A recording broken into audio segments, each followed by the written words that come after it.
All right, there's a lot less here than actually meets the eye. I know it seems like a lot happened today, but I'm telling you, there's a lot less here than meets the eye. All of it, the tariffs, Elon Musk, Trump invading Panama, Trump invading Greenland. There's a whole lot less here than meets the eye. First up, Donald Trump has a Musk problem.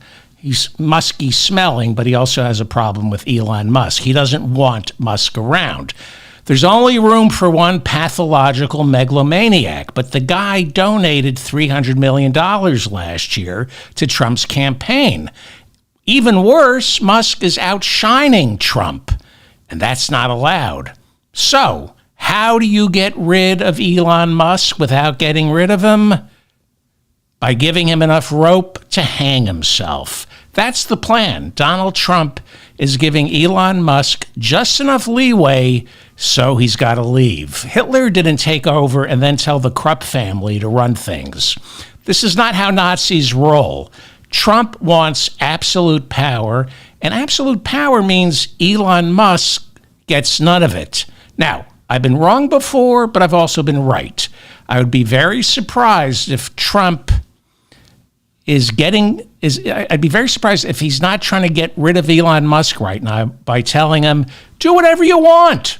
Do whatever you want until he's forced to go away. Either that or we're completely effed. There is a distinct possibility we're completely effed.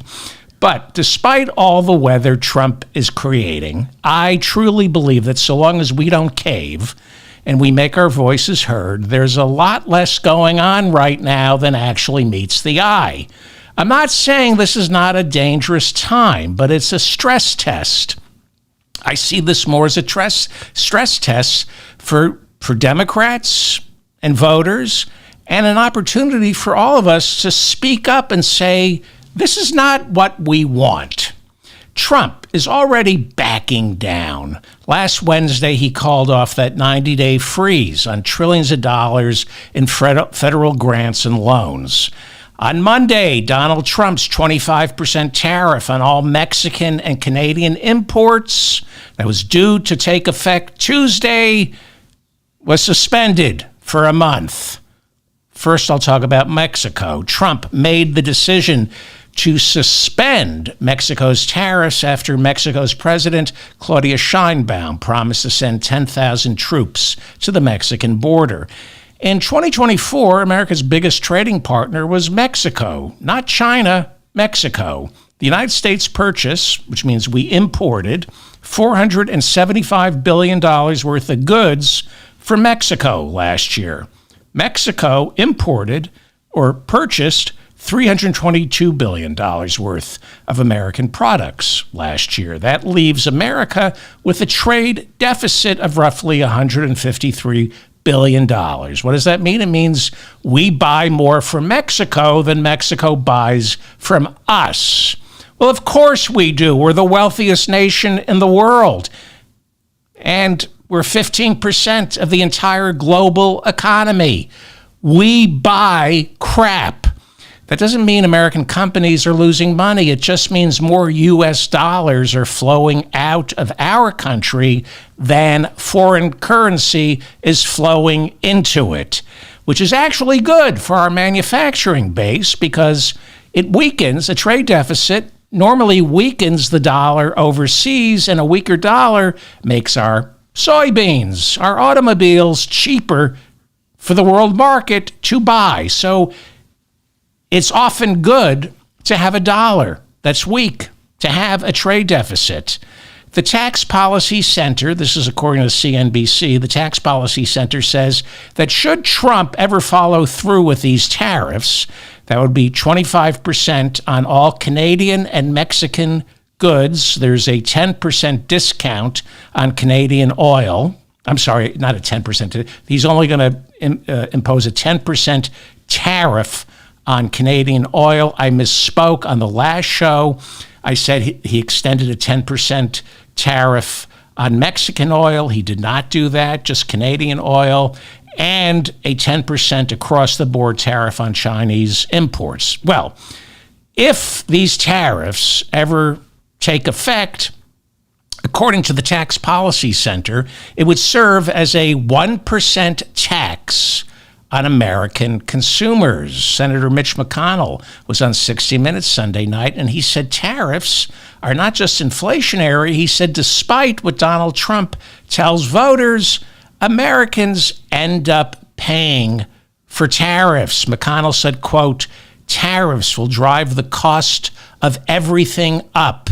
In other words, it will be paid for by American consumers. McConnell went on to say, why would you want to get in a fight with your allies over this? Donald Trump wants cheap money. He wants interest rates to come down, especially since hundreds of millions of dollars of loans on his buildings are coming due this year and next year, and he has to renegotiate these mortgages, so he wants low interest rates. But some are now warning that because tariffs are inflationary, these tariffs could prevent Fed Chair Jerome Powell from lowering interest rates down to where Trump needs them. This may be one of the reasons Trump suspended the tariffs. So, how much of this tariff talk is bluster? He suspended the Mexican tariffs right before we went on. He suspended the Canadian tariffs. Trump, however, is warning that tariffs on countries in the EU will be next, saying they don't buy enough American cars and agriculture. He complained that Europe isn't buying enough of our cars and agriculture. You're next, which means he's going to impose sanctions on the EU, and then right before they go into effect, he's going to cancel them. As I said, there's a lot less here than meets the eye. Trump gave no specific date for European tariffs, but said they're coming. Yes, they're coming, and they're going. He's swinging the bat, but then he's putting it away right before he uses it. And when you bring out the bat and you don't use it, your bat goes limp. But Donald Trump is no stranger to limp wood. He's threatening to become the most protectionist president in American history. Now, it's been more than a century since we've seen tariffs like the ones Trump is threatening to impose. But in terms of scale, considering how huge the American economy has become versus 100 years ago, there's never been anything like this before. And nobody is quite sure what these tariffs would do to the world economy. We're talking about 25% Canadian tariffs, 25% Mexican tariffs, 10% Chinese tariffs. He suspended them, but the bat has come out. Like I said, the United States comprises 15% of the entire global economy. I don't know where Donald Trump gets the balls to claim we're a nation in decline. Granted, half our country can't come up with $500 for a medical emergency, but in terms of our economy, granted, 5 families get all of it, but we're not a nation in decline. We're a people in decline. But we do buy a lot of crap, and we keep this planet on fire by buying all this crap. We keep this economy heated up and the climate heated up. And that means our economy is connected to the rest of the world. I'm not, super big on globalism, but we are connected. And just because we sell stuff here in the United States, that doesn't mean all of it is manufactured here. Bloomberg reports that if Trump's tariffs ever took effect, the cost of a car here in America, an American car, would increase by $3,000. Why? Because parts of your car are made in Mexico, Canada, and China. I read somewhere that some cars go back and forth. By the time a car is ready to be sold, an American car has gone back and forth over the borders of Canada and Mexico 9 times. Canada, if these tariffs ever went into effect, would be hit especially hard. Ontario's premier, Doug Ford, warned 500,000 jobs, mostly in the auto sector, would be lost in his province, in the Ontario province alone. The chief economist for the Royal Bank of Canada said Trump's tariffs would plunge Canada into a recession, which means Canadians wouldn't have the money to buy the crap we sell to the world. Some estimate that the Canadian economy could contract by as much as 4.5% if Trump imposed these sanctions. Trump is a tiny little man, so he likes to wield power. On Sunday, Trump said Canada, quote, would cease to exist without its trade surplus with America, as opposed to Donald Trump, who would cease to exist if every mobster in the world didn't use him for money laundering. So, how can one man have so much power over the world economy? Trump invoked the 1977 International Emergency Economic Powers Act to claim these tariffs are legal. He claims the emergency is a crisis created by fentanyl pouring in over the borders of Canada and Mexico while China is manufacturing the fentanyl. So, is fentanyl an emergency? The New York Times reporting there's been a 20% decline in drug overdoses in the past year. There's a possibility that the courts might have to decide whether this is an abuse of Donald Trump's emergency powers. And the quicker we start testing the legality, the constitutionality of his emergency powers, the better. Let's start challenging his emergency powers now before he starts invoking more. Who is likely to sue him over these tariffs? The people who voted for him. Canada's retaliatory tariffs are targeting red states that produce liquor and agriculture. So these states, their attorneys general, might challenge the tariffs in the courts, claiming the fentanyl crisis hasn't met the threshold of a presidential emergency. This is the Mop Up. I'm David Feldman in New York City. Thank you so much for finding me. Please like this episode because shows like this are getting more difficult to find. Please subscribe to my newsletter. You can find me on Blue Sky at The Mop Up or David Feldman. Subscribe to my newsletter, my channel, and share this episode. Copy and paste the episode with your grandparents or your grandchildren or your parents or your children or your cats and dogs. NBC News is reporting many of the nearly 8,000 immigrants arrested since Trump took office again have been released, are back out on the street. Like I said, there's a lot less here than actually meets the eye. ICE only has funding to detain 41,500 immigrants. And we still don't have a budget for 2025. The continuing resolution expires in mid-March. So yes, the Laken Riley Act was signed into law last week. It allows ICE to detain and deport immigrants without any due process. ICE now has the power to detain and deport someone who was just arrested.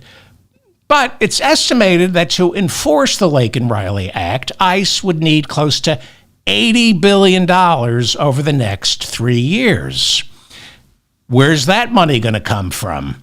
This is why you're literally hearing people like Steve Bannon saying, forget the tax cut for the richest 1%. I strongly recommend, there's an interview that Douthat did with Steve Bannon for the New York Times. It's on their website. Steve Bannon is going all in on populism, and I'm almost starting to like him. Steve Bannon is not a techno-fascist. I know people change, and I think 4 months in prison, it's worth listening to Steve Bannon. If you want to know what the other side is thinking. He has intellectual heft. As piggish as he is, there's intellectual heft there, and you should pay attention to Steve Bannon.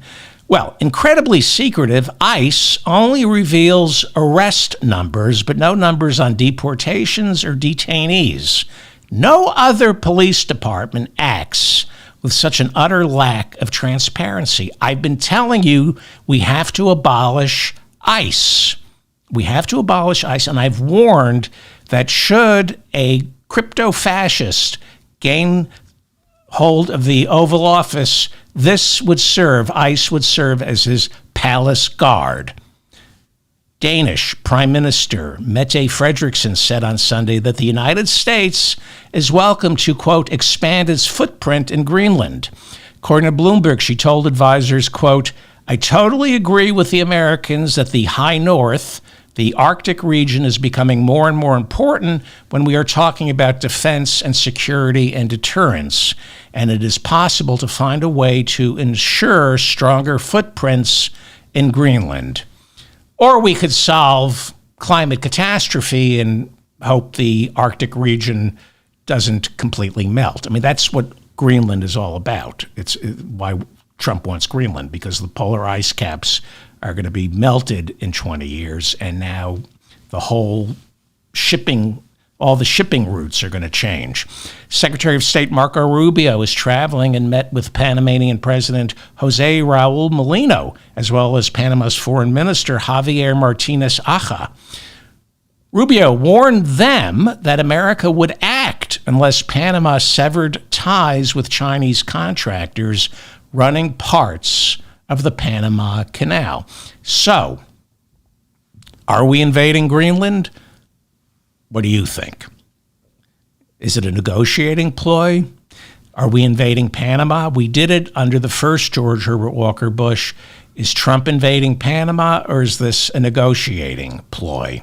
The Panamanian president, after meeting with Secretary of State Marco Rubio, announced that his country will immediately withdraw from China's Belt and Road Initiative.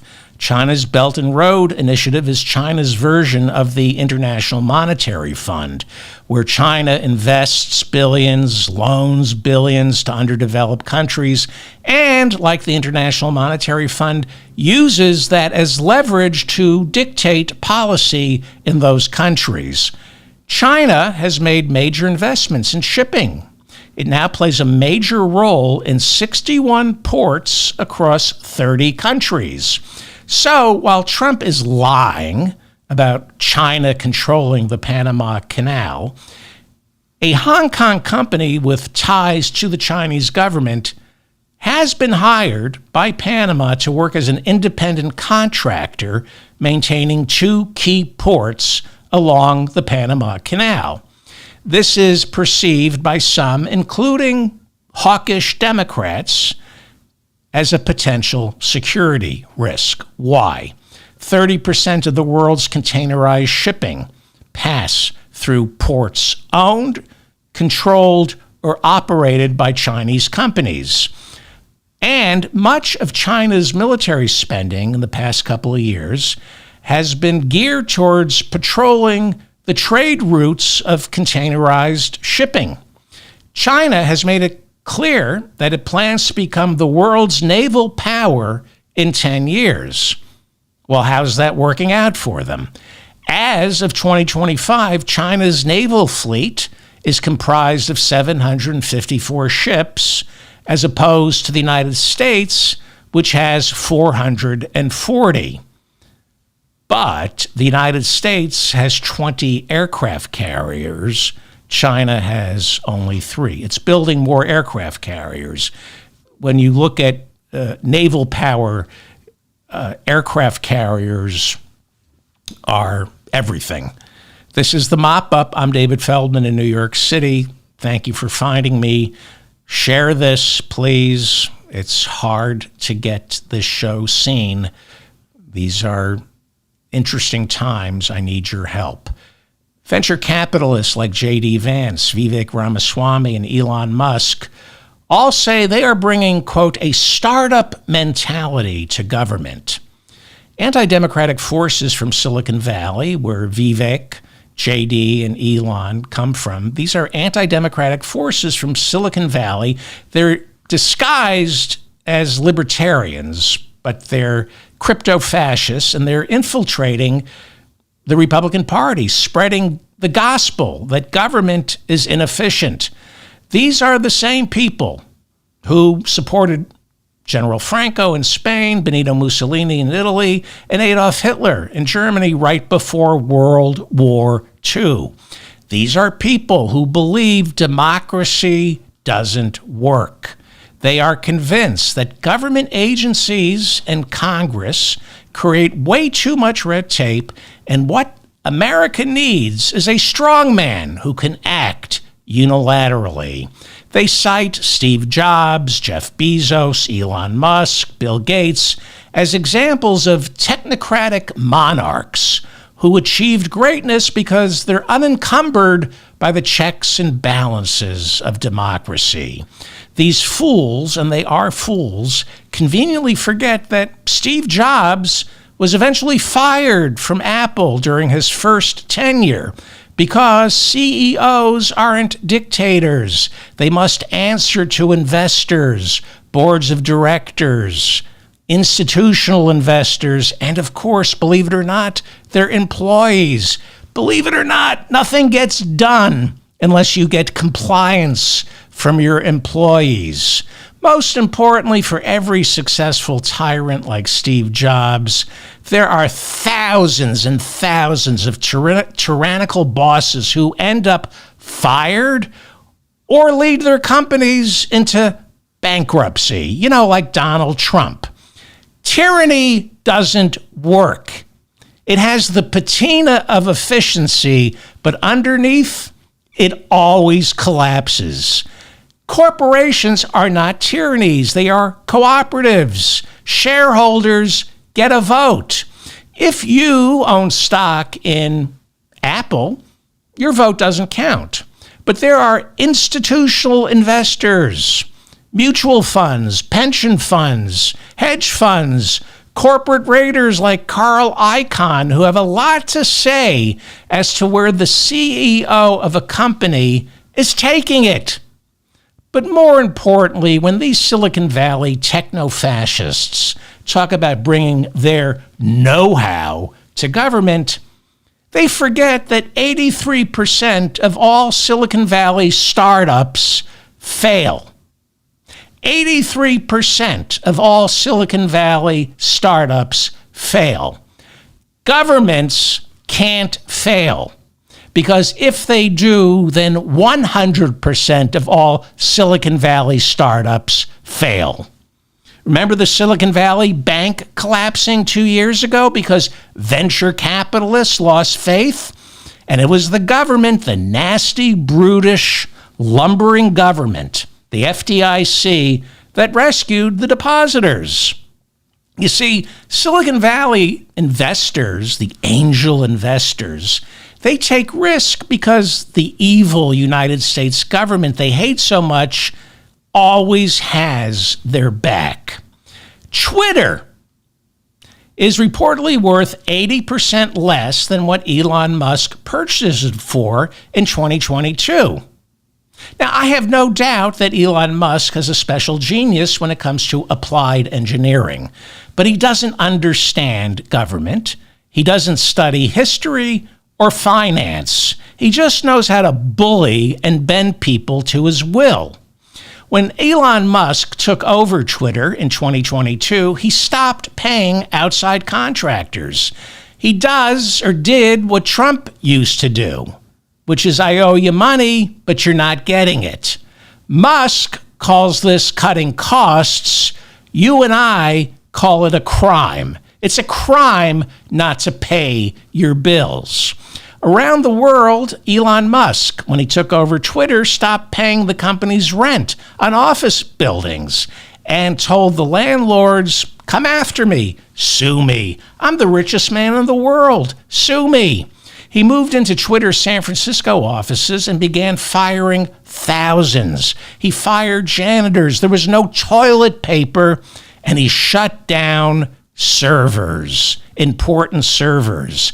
The only reason Twitter didn't crash is because dedicated employees who were still there and who believed foolishly in the company, they took up the slack and worked around the clock, propping Twitter up, filling holes carelessly made by Elon Musk.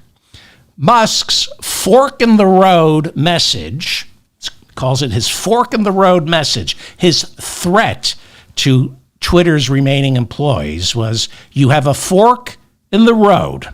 If you want to keep your job, give me your life. That's the fork in the road memo, right? Because Elon Musk rules by fiat, where loyalty is measured by one's willingness to sacrifice everything, including financial and emotional stability, sacrifice everything for Elon Musk, not for the company, for Elon Musk, there is no happiness and no success. If you're a Twitter executive who questions Elon Musk, you're fired. If you're a SpaceX executive who signs a memo questioning Elon Musk's erratic behavior, which got passed around, I think it was 2 years ago, fired in direct violation of the law. A lot of people said, maybe it's not a good idea to be smoking pot on the Joe Rogan show when you have government contracts with NASA and the Department of Defense. And the people who signed that letter were fired by Elon Musk. That's against the law, but sue me. I'm the richest man in the world. So Trump, Joe Rogan, Republicans, they celebrate Chainsaw Elon. They love his approach towards managing people and companies because Joe Rogan and Trump are little men, tiny little men, and they like being tough. They live vicariously through someone who's cruel. So they say things that are incorrect, that you have to be tough and cruel to keep costs down. That improves efficiency and maximizes profits. They justify everything by saying it's the bottom line. Really? Because we're coming up on 3 years since Chainsaw Musk bought Twitter, and Twitter is reportedly now worth 80% less than what Chainsaw Elon bought it for in 2022. Twitter's business was down 50% in 2024. And all you have to do is read Elon Musk's angry emails to the employees who he has left working at Twitter. All you have to do is read those emails that got leaked to know Twitter is barely surviving. He's not exactly Steve Jobs. By the way, Elon Musk didn't create Twitter. He just came in and ruined it. The same way he didn't create the federal government, but he's trying to do to our federal government what he did to Twitter. But you say that's just Twitter. There's so much more to Elon Musk's resume than Twitter. Twitter's just a vanity project. Yes, there certainly is so much more to Elon Musk's resume. Elon Musk's Tesla, this is what made him so rich, Tesla. Tesla was founded in 2003. It took 10 years before Tesla finally recorded a profit for 1 quarter. It had one profitable quarter after 10 years, and then it went back to losing money. Again, Elon Musk's Tesla was founded in 2003, but it took 17 years before recording quarterly profits consistently. It took 17 years for Tesla to be considered a profitable company.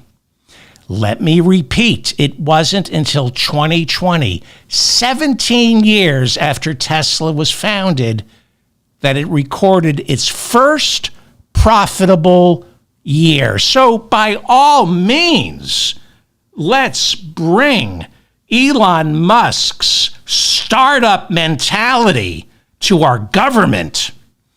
Speaking of government, in 2009, 6 years after Elon Musk started Tesla, the company was going out of business. It was going under. But thanks to Barack Obama's stimulus package, Elon Musk was able to apply for and receive $500 million in low-interest loans guaranteed by the evil, lumbering, slovenly, incompetent United States federal government. At the time he needed those loans, Musk was worth hundreds of millions of dollars, having sold PayPal to eBay. He was one of the people, with Peter Thiel and some other people, who founded PayPal. So he had hundreds of millions of dollars while Tesla was going under, but he wasn't willing to risk any of that. Why risk your own money when the government is there to catch you when you fall? But if you want food stamps or Medicaid, you have to work for it. Elon Musk, the government will bail him out. Elon Musk founded SpaceX in 2002. It took 15 years before SpaceX recorded a profit. 15 years. During those first 10 years, 50% of all revenue for SpaceX came from NASA and the Department of Defense. What is NASA? Who does NASA and the Department of Defense answer to? Oh, yeah, the federal government. The first 10 years of SpaceX, Elon Musk's company was propped up by the evil, lumbering, slovenly, malignant United States federal government. To review, because I know I'm going a little fast here, Elon Musk's SpaceX took 15 years to turn a profit. Tesla took 17 years to turn a profit, an annual profit. And both companies would have died without substantial government assistance. SpaceX total revenue for 2024, $13 billion. Now, 20% of their revenue comes from government contracts with NASA and the Pentagon. When you add in contracts with European and Middle Eastern governments, close to 40% of SpaceX's entire revenue comes from government. But the techno-fascists insist government's the enemy. And we need a startup mentality to save our government, which, despite all its problems, last time I checked, our government is doing a lot better than Twitter, which, in case I forgot to tell you, Twitter is worth 80% less than what Elon Musk paid for it back in 2022. He destroyed the platform the same way he's trying to destroy our federal government. So, how could Donald Trump resist? This is who Donald Trump needs, because everything Donald Trump turns to Donald Trump. You know what I mean. So Donald Trump had no choice but to put Elon Musk in charge of the newly created Department of Government Efficiency. This is fascism. When you literally bring in a corporate outsider, the richest man in the world, and say, and we're not even, the Department of Government Efficiency it's not sanctioned by Congress. You just can't create an advisory agency with no transparency. It's got to be bipartisan. You can't just send Elon Musk into government agencies. He appointed Elon Musk to bring efficiency to government. No, he appointed Elon Musk to loot our government. That's what Elon Musk does. That's what Donald Trump does. That's what the people Trump hired do. They loot the government in the name of efficiency. Elon Musk appointed to deliver government efficiency by a man who filed for Chapter 11 bankruptcy protection 6 times that we know of. A man, Donald Trump, whose family fortune flowed entirely from his father building homes and apartments subsidized by government loans. And Trump took that fortune, lost all of it. All of it. Now, it's important to remember that Elon Musk, the man running this Department of Government Efficiency, Elon Musk is a government contractor. SpaceX, right? 40% of SpaceX revenue comes from the government. Yet on Friday, Elon Musk's Department of Government Efficiency team was given access to the Treasury Department's payment system by our new Treasury Secretary, billionaire, former hedge fund manager Scott Bessent.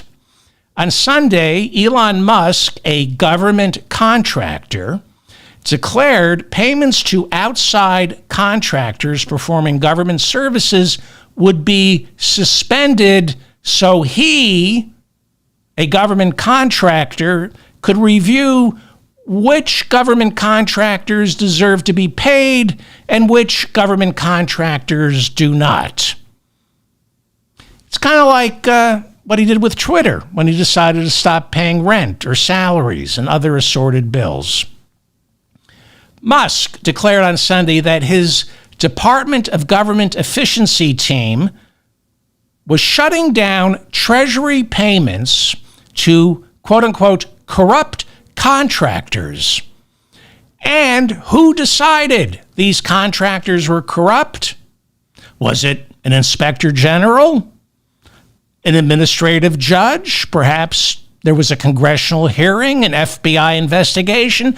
No, it was Elon Musk, a government contractor who competes for government contracts, that decided some government contractors were corrupt.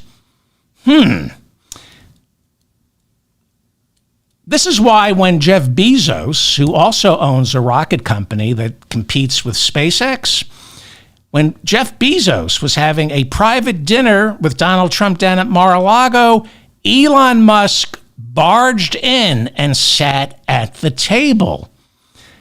He's my president. I paid $300 million for him. I get all the government contracts. These are government. Jeff Bezos is a government contractor, and he's competing with Elon Musk for government contractors. And Elon Musk is inside the Treasury Department right now, canceling contracts.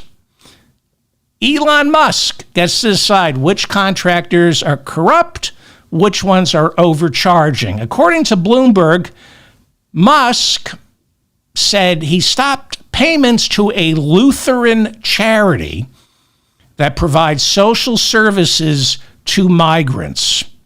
In his statement, Musk lumped the Lutheran Immigration and Refugee Service, the Lutheran Immigration and Refugee Service in with other terrorist organizations that he says are being funded by the federal government.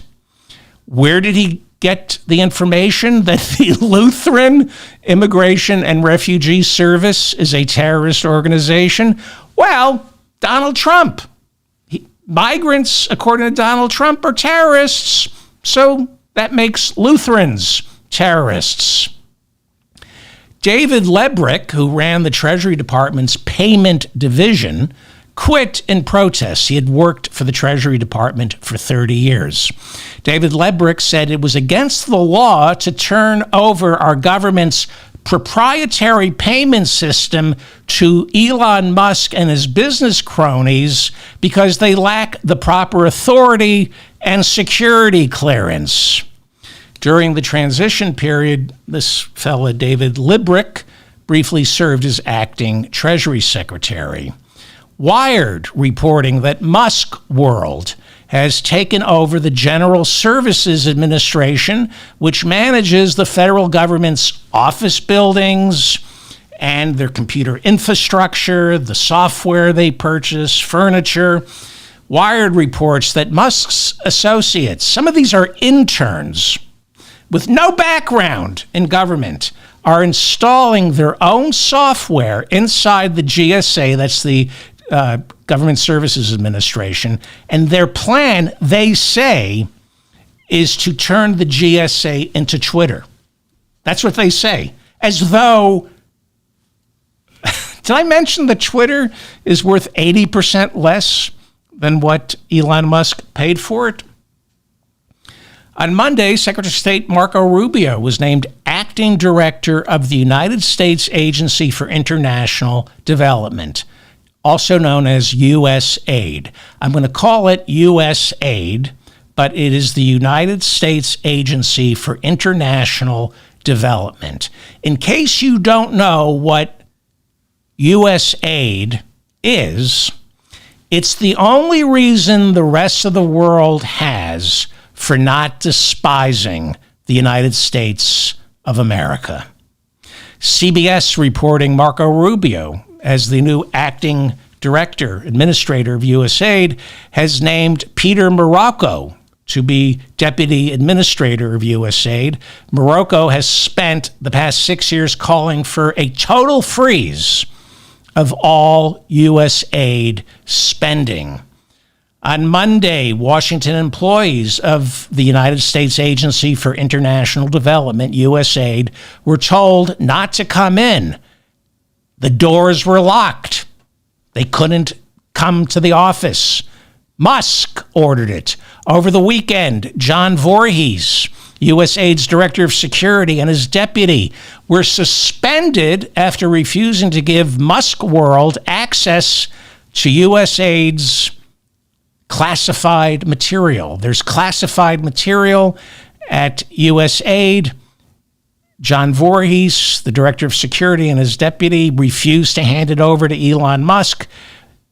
They were suspended. Marco Rubio accused them of insubordination. Matt Hobson, USAID chief of staff, appointed by Trump, resigned in protest after just a few days on the job. By the way, Elon Musk can't get security clearance over at the Pentagon, and Israel, their military, has not given Elon Musk security clearance because of who he talks to, people he hangs out with, like Elon Musk, like Putin. Jamie Raskin, Congressman Jamie Raskin, and several other House Democrats, Connolly, you can see Jerry Connolly over there, they marched to the headquarters for USAID and demanded to be let in, but they were refused. Congress, members of Congress, tried to enter the headquarters for USAID, and Elon Musk said, "You can't come in." Hundreds protested outside the USAID building while Jamie Raskin said, quote, "We don't have a fourth branch of government called Elon Musk. You don't control the money of the American people, Elon Musk. The United States Congress does," unquote. But in an unusual public letter, Ed Martin, he's the new acting U.S. attorney for the U.S. District of Columbia, Ed Martin is warning that the Justice Department will prosecute anybody who interferes with the Department of Government Efficiency. Axios reporting that Elon Musk said he was authorized by Donald Trump to shut U.S. aid down. Musk, in locking the doors to the headquarters, called U.S. aid, quote, a criminal organization. Elon Musk called U.S. aid a criminal organization. U.S. aid provides $72 billion around the world each year, targeting famine and disaster relief. It is the single largest donor of humanitarian aid in the world. It's the only reason anyone likes this country. Out of a $30 trillion a year economy, the United States has a $30 trillion a year economy. We give $72 billion back to the world. $30 trillion this country makes each year. We share $72 billion of that with the rest of the world. Per capita, the United States of America is one of the stingiest countries in the industrialized world. $72 billion a year to feed the world, to provide AIDS relief, medicine. $72 billion out of a $30 trillion economy. $72 billion to make up for all the damage our corporations do to the rest of the world. $72 billion comprises less than 1% of our entire federal budget. So, why is Elon Musk targeting U.S. aid? Because U.S. aid promotes democracy around the world, and Elon Musk is a techno-fascist. U.S. aid was set up by President Kennedy in the 60s as a branding exercise, offering an alternative to communist Russia. So one of its mandates is promote democracy, which, as I said, the techno-fascists out of Silicon Valley, like Elon Musk, they despise democracy. U.S. aid has also come under harsh criticism on the right for promoting human rights. U.S. aid promotes human rights, as in, you can't have the women making our iPhones jumping to their deaths, or don't hire slave or child labor like they do in Arkansas. Hungary's authoritarian anti-democratic leader Viktor Orban has falsely accused U.S. aid of funding his opposition parties. Putin kicked U.S. aid out of Russia in 2012, accusing U.S. aid of promoting democracy groups, pro-democracy groups in Russia. So, of course, Elon Musk would literally call U.S. aid a quote-unquote criminal organization. Donald Trump announced he's cutting off foreign aid to South Africa, which just happens to be Musk's birthplace. Trump is upset with South Africa's government seizing land from Musk's friends and relatives and then redistributing it. By the way, according to The Guardian, Elon Musk's grandfather, Joshua Haldeman, was born in America, but he moved to South Africa in 1950 for the apartheid. There's an article in The Guardian last week. Elon Musk's grandfather, an American citizen, read about I think apartheid started in 1948 in South Africa, and he said, I'm moving to South Africa. That's according to The Guardian, as well as Elon Musk's own father, Errol. The New York Times reports 8,000 federal web pages across many websites have been purged in compliance with Donald Trump's DEI executive order. Politico is reporting that the United States Department of Agriculture has been ordered to scrub all their websites of any mention of climate change. Because what does climate change have to do with growing things?